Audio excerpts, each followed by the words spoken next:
आज आपण पाहणार आहोत अशी सिस्टीम जी मुक्याला बोलतं करेल आणि ऐकू न येणाऱ्याला सुद्धा ऐकू येईल. काय करायचं आहे, गुगलमध्ये जायचं आहे. गुगल क्रोममध्ये जाऊन तुम्हाला इथं गुगल ट्रान्सलेटर ॲप घ्यायचं आहे आणि यामध्ये तुम्हाला जे टेक्स्ट पाहिजे, जो टेक्स्ट पाहिजे तो टेक्स्ट तुम्हाला इथं वापरायचं आहे. उदाहरणार्थ बघा,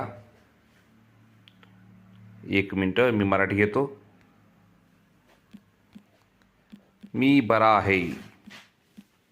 आता हे घेतलं मी आणि इथं जर आपण मी बरा आहे.